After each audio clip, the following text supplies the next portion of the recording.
All right, here we are. This is going to be such an amazing topic. Parents, listen in because it'll be really helpful and it absolutely could like change the whole parenting journey. It really, really could. So, your kids are like screaming for something and you're like, "No, you can't have it." And then they're screaming more and you say it again and you know the drill. Let me know if you know the drill. How many kids do you have? And let us know where you're watching in from. My name is Dale Ecuyer, and I love helping families create health and harmony using holistic mental wellness solutions in combination with effective strategies for parenting, which is why I love like bringing all these amazing parent experts on. And today we have Adrienne Bishop with us, and she is a certified positive discipline parent educator and a life coach, and lots of experience because she has kiddos herself. So we're talking about what do you do? Like, how do you stay firm? How do you follow through with what you say? Like, can be really challenging, right, Adrienne? So Yeah. tell us what needs to happen so that we can develop that skill that's so vitally important, like for the rest of our journey in parenting, right? And you can start anytime. Like, if you have been that parent that's like gives in all the time, like you can start today. So let us know, Totally. how do we do that? Yeah. So first I wanted to just put out there that if you struggle with following through, you are not broken. Okay. You are actually normal. Uh, Basically our brains are designed to stop us from following through because what it is creating change, right? So we are actually enforcing something that not only feels kind of awful, but it also is you are switching things up and your brain wants you to stay the same. That's how we are efficient in our primitive minds. So you're literally fighting against like nature, essentially, when you are enforcing what you say, or maybe even enforcing consequences, limits.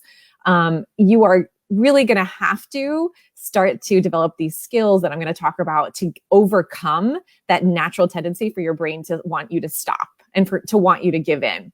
Not only is giving in easier, it feels better. And it actually moves us away from pain, right? So if we are following through and our child gets upset, we can feel pretty terrible, right? So for many reasons. One, it's just stressful because, having our kids upset doesn't feel good to us. And it's just more work. So we feel like, oh, it's more work for me to follow through. Then I have to manage how they're feeling about it. Then I have to manage how I'm feeling around what they're feeling. And then I have to sit there and wait for them to kind of work through whatever they're working through. And then still stick to it, even past, one of the tantrums or the meltdowns. So sometimes we can think to ourselves, if I follow through, it's just not going to be fun. It's going to be terrible.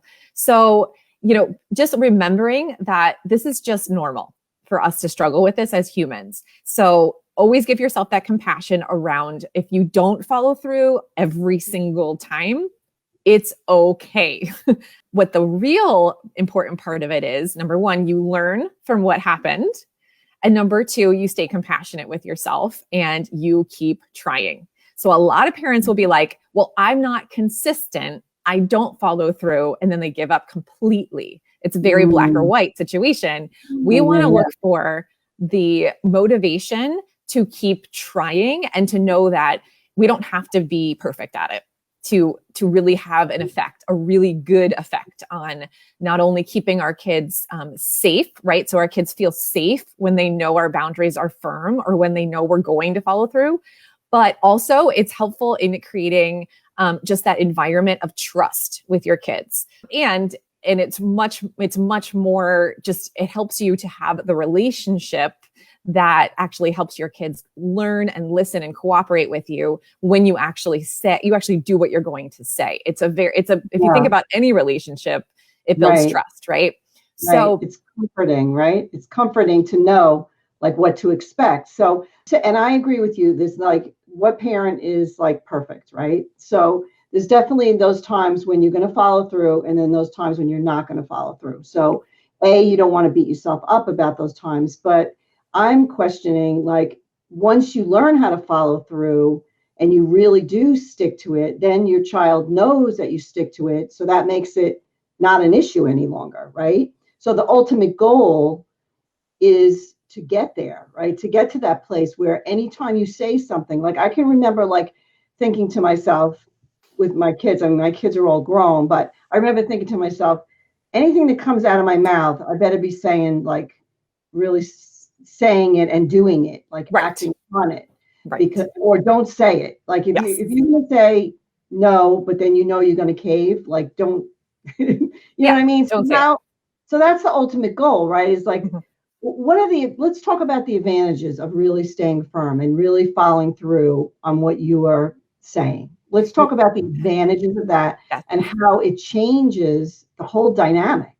Yeah, that's so interesting that you say that, because that's actually what I was going to mention next. Okay. So you keeping your word to your kids is always helpful, again, in the building trust with them. And also it helps you to trust that you will actually do what you say. So you're supporting yourself in your decision-making process, which then makes you more efficient in making good decisions, and actually, like, even in your life in general, being consistent with following through with what you say you will do. Yeah. So like if you say, I'm going to exercise 3 times a week, right? That's a decision we make. That's something we have to follow through with. So it isn't just with our kids that this benefits us as parents. It really does help our brains to be like, oh, if I say this is what I'm going to do, I actually do follow through. Can you imagine the changes that might happen, the habits that might be developed or broken? And so it really also allows you to have that confidence, right, in yourself and in your parenting, and you knowing I have my own back. Like no matter what decision I make, I'm not going back on it. I am going to support myself. That's like a life skill that we all need. So that's one benefit. It's like you're training yourself to do that in all areas of your life. Also, when you follow through, a lot of times your kids in the beginning, especially if you haven't been doing it much, they get pretty upset. They feel a lot of negative emotion. And so a lot of times it's easy to give in because we think there's something that's gone wrong when they feel bad and we need to fix it. So we get used to the idea if we follow through with what we say, and I'll tell you how the best way to do that is, but we get used to the idea that sometimes they're upset and it's all okay. And actually it's a benefit to them to learn disappointment, learn how to feel those feelings, not get everything they ask for, right? We know how that's just part of being a human and living. We don't get everything we want. And so this is definitely something that you can teach your kids. Say that again. Just say that again. You got to say we don't get everything we want. Yeah, like in life, right? And that's what we have to teach our kids. I'm sorry. I just had to say that because I just see that so much with this generation, like giving kids everything they want. Like that is not setting them up for a healthy, happy life. It's not. It's really not. We think that it might be because we're like, whoa, they're happy now. That's going to create success. And it actually doesn't work that way because life has a lot of negative emotions. 50-50 is what I say, 50 negative, 50 positive. We're teaching our kids how to deal with negative emotion. And that's a skill they need. They need that skill more than getting those things actually, or getting what they want in that moment. So that is one benefit. Also, it helps your kids understand they're capable of feeling emotions and just being capable of dealing with anything that comes up and challenges, right? So you're kind of setting them up for dealing with a challenge that's doable, right? They can handle this challenge, and they don't understand that's what they're learning, but then they learn, wow, I can get through this. Like I can handle this. And they get used to feeling capable and competent. So those two things also are really like a side benefit. And it gets them to feel more independent because you're letting them just, kind of process what's happening with them, and you're not solving it. You're not saving them. You're letting them kind of handle things. And so they feel more confident and more independent in the end. So there's a lot of benefits to following through. And those are the big ones that I wanted to bring up. But if you have more. So the confident piece, which is what I love, because your parenting group that I have the link in the description there is Calm, Confident Parenting. I mean, those two words, calm and confident, that's like so important. So important. Really good. But let's say, you haven't been following through on anything. You've kind of been really that permissive parent because you don't want to see your kid. And no judgment here, parents. This is like the hardest job on the planet. But let's say you haven't been following through. And then all of a sudden you're like, okay, I'm going to do this because it's getting out of hand. And, your kids, they can't feel good about themselves when they're screaming and fussing and, like melting down. They can't be feeling good about themselves either. So how long do you think it would take? Because I feel like each time you do it, each time you set that boundary and you stick with it, then that's getting closer and closer and closer to them really understanding that when you say something, you say it. And that's comforting to them because that's a boundary. Now they don't have to freak out because Right. they know freaking out is not going to give them, it's not going to change your mind. Right. So Yeah. that's going to create so much more harmony in the home. So how long do you think it takes? Like how, I know you can't really put a number on it, but Yeah. I feel like mean. it's so much like the posture. Like my mother-in-law, for example, she had 7 kids and she did not have to raise her voice because she knew whatever came out of her mouth, those kids knew there was no wavering. Like Yeah. whatever she said was the way it was, and there was no, you know what I mean? And it was just really her posture. Yes. And because they knew when she says it, that's it. Yeah. I mean, yeah. Yeah. It's coming from that calm, confident energy, which is what Yeah. I always teach my clients how to do, is how to get into that energy. If you're coming from annoyance or frantic or, just irritation, guilt, a lot of people are like following through because of guilt or putting a rule out there because they're like, well, I have to do this because it makes me a better parent, or, everybody tells me I have to not allow this to happen in my house. So I'm just gonna, I've allowed it in the past. So I'm just gonna put it out there. You are not going to follow through. You don't have the actual like why behind it. The value that you're trying to portray is not behind that action. So yeah, I mean, what you were saying about how long does it take? I've actually seen if parents start small and they really have a compelling reason for it, they know what value they're teaching, and they have that background of supporting themselves in the decision they've made. It could take a week tops. Like, honestly, like it could really be, especially if they're doing it every day, like if it's a TV screen time situation where every day it occurs, it can take only a few times, as long as you are in the energy that it is the right decision, right? So you have to just decide this is the right decision for your family and see how it goes, see how it plays out. But in that moment, in that decision, you're not going to waver in that being the right choice. And then you can go back and you can evaluate, is screen time the way I'm portraying it right now or putting the rule in place? Is it working for my family? And that's one of the things is like, as long as you're following through consistently, you can go back and change your mind, but not until you've evaluated and not until you've been in that good energy and followed through and put it out there as this is this is the plan. Kids, this is what we're doing, just so you're aware. And you're really able to just kind of honestly say, this maybe isn't working, but you've done it for a good enough amount of time. You can really see whether it's the actual rule that's the problem or if it's you, right? And it's you following through. So that's one of the things that is very empowering, is to know that we just get to decide. And if we can stay in that decision, that firm decision-making power while we are enforcing the rule or the limit or whatever we're saying, then we can be way more effective. And it feels so much better because we're confident. We're able to do kind and firm in enforcing the rule. So it doesn't feel like a yelling situation or a disciplining situation. It's a, hey, this is good for you and good for us. And this is what we're doing. And I know it might be hard for you. And this is the plan. And so just being able to kind of put it out there that way. And, there's no reason to be frustrated or angry or any of those emotions while enforcing a limit or a rule or a consequence. And those are some of the main ways that we can do it so that it feels better to us. It feels good to us. But just having our own back and really supporting our decision, which is why I say, like, don't have too many of these things happening at once, because you're going to have to follow through with all of them. If you say 5 to 10 rules each day or 5 to 10 instructions, commands, you have to follow through. So if you're not prepared to do that, do not put them out there until you're ready, until you've thought through something. Because you're the one that holds them accountable. You have to be in that energy the whole time. So that's one thing I always mention is like, start really small. What is the one thing?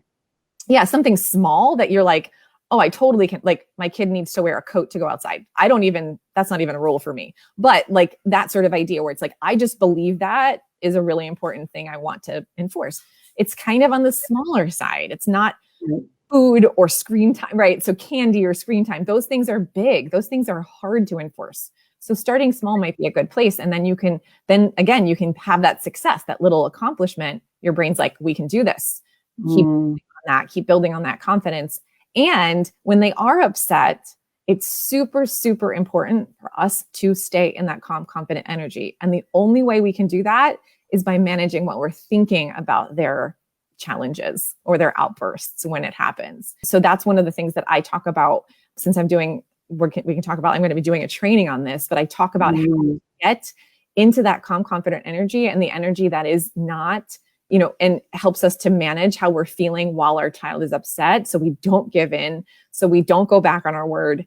And so we feel good, right? We don't want to feel terrible the whole time we're enforcing rules. That's not going to be effective. We want to feel neutral. Positive neutral is what I call it. So the energy doesn't have to be this like awful, I'm the boss, you're the child, listen or be grounded. You can do it in a much more, I guess, feel good way is what I call it.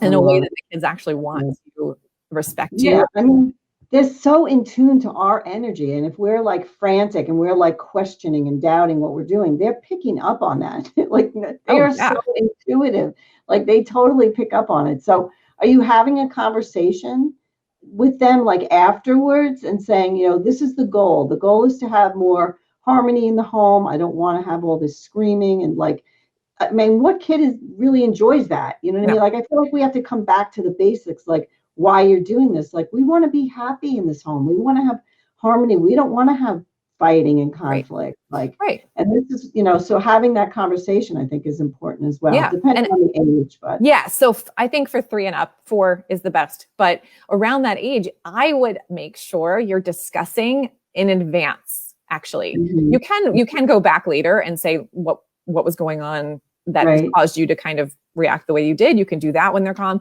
But the advanced meeting is what I call it, like the little like discussion. You can have like a little brainstorming session. Like, hey guys, screen time is getting out of control.